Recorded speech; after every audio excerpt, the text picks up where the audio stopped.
Shalom saudara-saudara sekalian. Hari ini kita akan bahas firman Tuhan dari Hakim-Hakim pasal 13 sampai 16. Tapi kita akan membacanya Hakim-Hakim pasal 16. Saya rindu untuk kita semua memegang Alkitab dan kita akan membacanya dari Hakim-Hakim pasal 16 ayat 23 sampai dengan 31. Hakim-Hakim 16 ayat 23 sampai 31. Saya akan membacakannya untuk kita semua dan saudara-saudara sekalian membacanya masing-masing. Simson mati. Sudah itu berkumpullah raja-raja kota orang Filistin untuk mengadakan perayaan korban sembelihan yang besar kepada Dagon, Allah mereka. Dan untuk bersukaria kata mereka, telah diserahkan oleh Allah kita ke dalam tangan kita Simson musuh kita. Dan ketika orang banyak melihat Simson, mereka memuji Allah mereka sambil berseru, telah diserahkan oleh Allah kita ke dalam tangan kita, musuh kita, perusak tanah kita, dan yang membunuh banyak teman kita.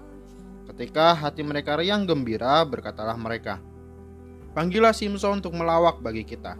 Simson dipanggil dari penjara, lalu ia melawak di depan mereka. Kemudian mereka menyuruh dia berdiri di antara tiang-tiang. Berkatalah Simson kepada anak yang menuntun dia, lepaskanlah aku dan biarkanlah aku meraba-raba tiang yang penyangga rumah ini, supaya aku dapat bersandar padanya. Adapun gedung itu penuh dengan laki-laki dan perempuan. Segala raja kota orang Filistin ada di sana, dan di atas sotoh ada kira-kira 3.000 orang laki-laki dan perempuan yang menonton lawak Simson itu. Berserulah Simson kepada Tuhan, katanya, ya Tuhan Allah, ingatlah kiranya kepadaku dan buatlah aku kuat sekali ini saja ya Allah, supaya dengan satu pembalasan juga kubalaskan kedua mataku itu kepada orang Filistin. Kemudian Simson merangkul kedua tiang yang paling tengah, penyangga rumah itu, lalu bertopang kepada tiang yang satu dengan tangan kanannya dan kepada tiang yang lain dengan tangan kirinya. Katalah Simson, biarlah kiranya aku mati bersama-sama orang Filistin ini. Lalu memukuklah ia sekuat-kuatnya, maka rubuhlah rumah itu menimpa raja-raja kota itu dan seluruh orang banyak yang ada di dalamnya. Yang mati dibunuhnya pada waktu matinya itu lebih banyak daripada yang dibunuhnya pada waktu hidupnya. Sesudah itu datanglah ke sana saudara-saudaranya dan seluruh keluarganya. Mereka mengangkat dia dan membawa dari sana, lalu menguburkannya di antara Zora dan Estaol di dalam kubur Manoah ayahnya. Dia memerintah sebagai hakim atas orang Israel 20 tahun lamanya. Saudara-saudara sekalian, dari bagian perikop yang kita baca tadi, kita melihat bahwa Simson di akhir masa hidupnya sebagai seorang hakim, ia mati di tengah-tengah perkumpulan teater orang Filistin untuk menyembah Allah mereka, yaitu Dagon. Simson merupakan seorang hakim ke-12, hakim terakhir dan disebutkan di dalam kitab Hakim-Hakim. Tapi Simson merupakan hakim yang luar biasa dibanding dengan hakim-hakim lainnya. Mengapa? Karena Simson memiliki kekuatan yang sangat besar dibanding dengan hakim-hakim lainnya. Ia dikaruniai oleh Allah suatu karunia di mana dia memiliki kekuatan lebih daripada manusia biasa, dan daripada kelahirannya sampai pada besarnya dia memiliki suatu keajaiban-keajaiban di dalam hidupnya. Ketika sebelum ia lahir pun Simson yang ibunya merupakan seorang mandul pada saat itu, tapi Allah mengaruniakan kepadanya seorang anak, disampaikan oleh malaikat Tuhan, oleh Allah sendiri yang mau menampilkan wujudnya di dalam malaikat Tuhan. Tetapi Simson di dalam hidupnya ia menjadi seorang yang tidak sesuai dengan firman Allah. Banyak hal yang ia lakukan yang tidak sesuai dengan firman Allah. Contohnya adalah ia menikah dengan perempuan asing. Ia juga memegang mayat. Kemudian juga dia juga tidur dengan Delila. Padahal firman Tuhan tidak menunjukkan atau menuliskan secara jelas apakah Delila pada saat itu merupakan istrinya atau hanya orang yang dicintainya. Sedangkan pasal 14 menunjukkan bahwa Simson menikahi seorang Filistin. Dan kita tahu bahwa Simson ini merupakan seorang yang mempunyai temperamen yang buruk. Dia mempunyai amarah yang buruk, sehingga segala sesuatu yang dia lakukan berdasarkan oleh kebencian, oleh nafsunya, atau oleh karena ingin membalas dendam. Dan pada bagian terakhir kita melihat bahwa Simson kalah oleh Delila. Itu yang selalu menjadi games kita di sekolah minggu. Ada Simpson, Delilah, dan singa. Simpson menang melawan singa, tapi Simpson kalah oleh Delilah. Delilah membujuk Simpson sampai ke 4 kali, dan Simpson kalah oleh bujukan itu.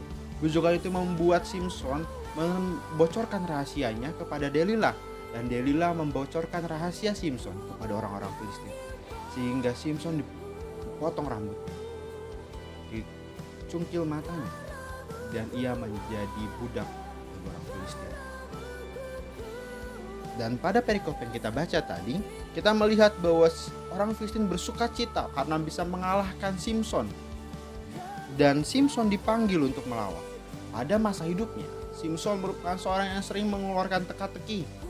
Tapi pada masa akhir hidupnya, ia menjadi seorang lawakan. Ia menjadi tertawaan orang-orang.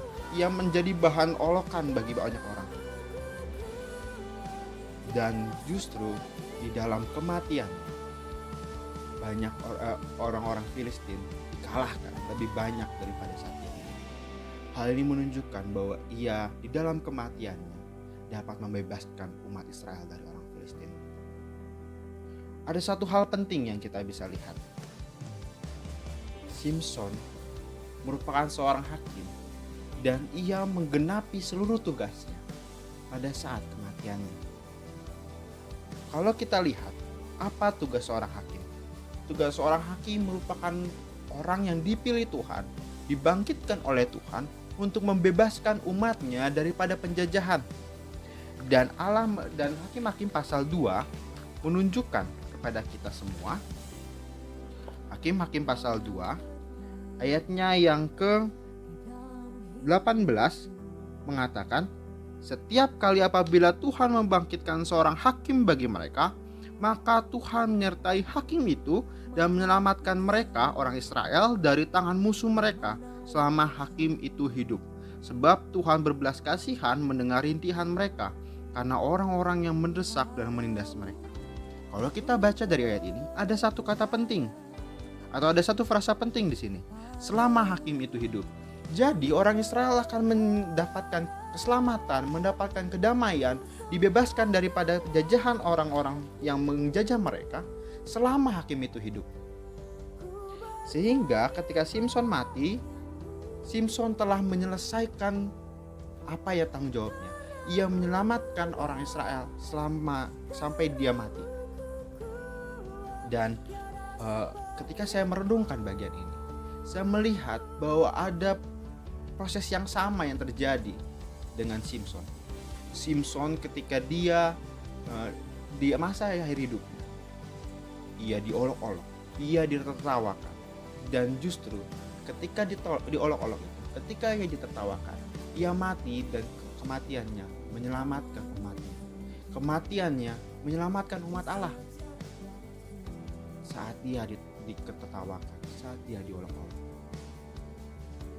Dalam perjanjian baru, ada juga seorang tokoh yang ia dipuja-puja, yang ia disembah-sembah.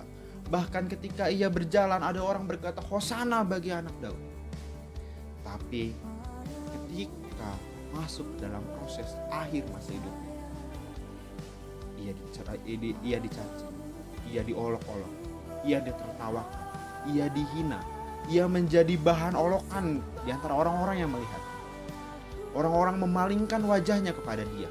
Padahal yang tadinya memuji dia, tapi sekarang mereka berbalik menjadi menyerang dia. Dan di dalam masa akhir, ketika ia diolok-olokkan manusia, dan ia mati, justru kematian menjadi keselamatan bagi orang-orang yang mengolok. Kematiannya menjadi keselamatan bagi umatnya. Kematiannya membebaskan umat. Dia adalah Yesus Kristus. Ia mati. Saat ia hidup, ia banyak dipuja orang. Tapi saat di masa akhir hidupnya, ia diolok-olok, ia dihina, ia diludahi, ia dicaci, ia ditonjok. Tapi justru lewat kematian, banyak orang diselamatkan. Dan menjadi keselamatan bagi kita semua, membebaskan umatnya daripada dosa-dosanya. Tapi bukan hanya mati, dia bangkit. Kenapa dia harus bangkit? Karena kebangkitannya menunjukkan bahwa dia berkuasa atas dosa. Kebangkitannya menunjukkan bahwa dia berkuasa atas maut. Contoh bahwa kita dikuasai oleh dosa adalah kematian. Kematian tubuh ini. Contoh bahwa kita memang masih dikuasai oleh dosa. Kalau orang-orang di luar sana berkata bahwa mereka dapat menyelamatkan, bahwa perbuatan baik mereka dapat menyelamatkan, buktikan apakah mereka tetap mati dan tidak bangkit lagi,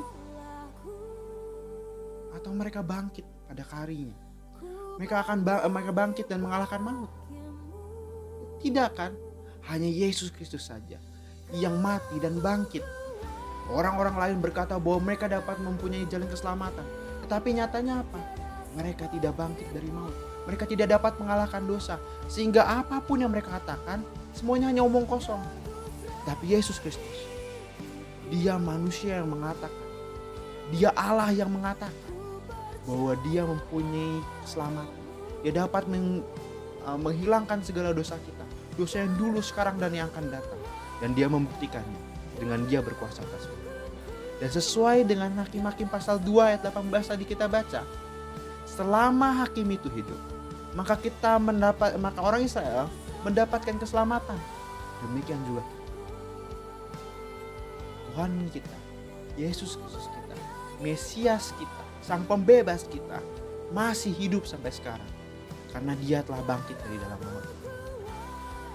Ini menunjukkan bahwa sampai sekarang dia masih menjadi pembebas kita, dan sampai sekarang hidupnya membawa kita di dalam keselamatan. Kita tetap selamat. Tidak ada satupun yang dapat menguasai kita. Orang Filistin menjadi mirip seperti dosa bagi orang Israel. Mereka membebani orang Israel. Dan kenapa bisa ada orang Filistin yang menjajah orang Israel? Karena orang Israel meninggalkan Allah. Demikian juga kita. Dosa menjajah kita, dosa menguasai kita, dosa mengikat kita. Karena kita meninggalkan Allah. Tetapi melalui Dia datang dan hidup, mati dan hidup bagi kita. Sampai sekarang dia masih hidup. Menunjukkan bahwa dia tetap menjadi pembebas kita. Tetap memberikan keselamatan bagi kita. Tetap menjadi pembebas kita daripada dosa-dosa kita. Segala dosa yang mengikat kita, ketika kita percaya kepada dia, maka dia dapat membebaskan kita daripadanya. Bagi Anda yang menonton video ini dan belum pernah menerima Tuhan Yesus sebagai Tuhan dan Juru Selamat pribadi, atau bagi Anda yang telah menerima Tuhan Yesus, merasa menerima tetapi belum benar-benar menerima dan masih hidup di dalam dosa, saya undang untuk mau percaya kembali kepada Yesus Kristus. Saya undang Anda untuk menerima Dia sebagai Tuhan dan Juru Selamat kita, karena hanya Dialah kita dapat diselamatkan. Karena hanya Dialah yang menjadi pembebas kita. Karena hanya Dialah hakim kita yang masih hidup sampai sekarang. Kalau orang di luar sana bisa berkoar-koar bahwa mereka menerima keselamatan, tetapi yang berkoar-koar itu mati, maka itu adalah sebuah kebohongan besar. Tapi Yesus Kristus, Ia berkata bahwa Ia berkuasa atas dosa, dan Ia menunjukkan itu bagi kita. Maka dosa-dosamu bisa dihapuskan oleh Dia. Dosa-dosamu, segala dosamu, apapun itu, dulu, sekarang, dan yang akan datang, telah dikuduskan dalam Kristus, sehingga kamu layak untuk menerima surga. Perbuatan baikmu tidak akan bisa menghapuskan dosamu, karena satu-satunya keselamatan dalam menghapus dosamu. Surga bukanlah tempat di mana kita bisa berbuat dosa atau bisa membawa satu dosa di sana. Tidak bisa sama sekali. Karena itu kamu butuh Kristus yang akan menguduskan kamu dari setiap dosamu. Neraka tidak bisa menyelamatkan kamu, tidak bisa membakar dosa-dosamu. Karena neraka adalah tempat dosa. Bagaimana sebuah tempat dosa dapat menyucikan dosa? Bagaimana kamu mencuci piring dengan lumpur? Bagaimana dosa menyucikan dosa? Tidak bisa. Atau kamu memang mau mati, masuk neraka dulu baru masuk surga? Jelas, keselamatan hanya dalam Kristus. Satu-satunya jalan keselamatan dalam Kristus. Karena Ia yang berkuasa atas dosa, Ia berkuasa atas maut, dan Ia mengasihi kamu. Hari ini saya percaya bukan sebuah kebetulan di mana kamu mendengar renungan saya pada hari ini. Karena Tuhan mencintai kamu dan menyatakan keselamatannya bagi kamu. Kisah Rasul pasal 4 ayat 12 mengatakan seperti ini. Kisah Rasul pasalnya yang keempat ayat 12 mengatakan, dan keselamatan tidak ada di dalam siapapun juga selain di dalam Dia, sebab di bawah kolong langit ini tidak ada nama lain yang diberikan kepada manusia yang olehnya kita dapat diselamatkan. Karena itu percayalah kepada Dia, satu-satunya jalan keselamatan, dan Allah yang selalu kita sembah. Mari kita berdoa. Tuhan Yesus, terima kasih untuk setiap renungan firman-Mu yang telah kami dengar.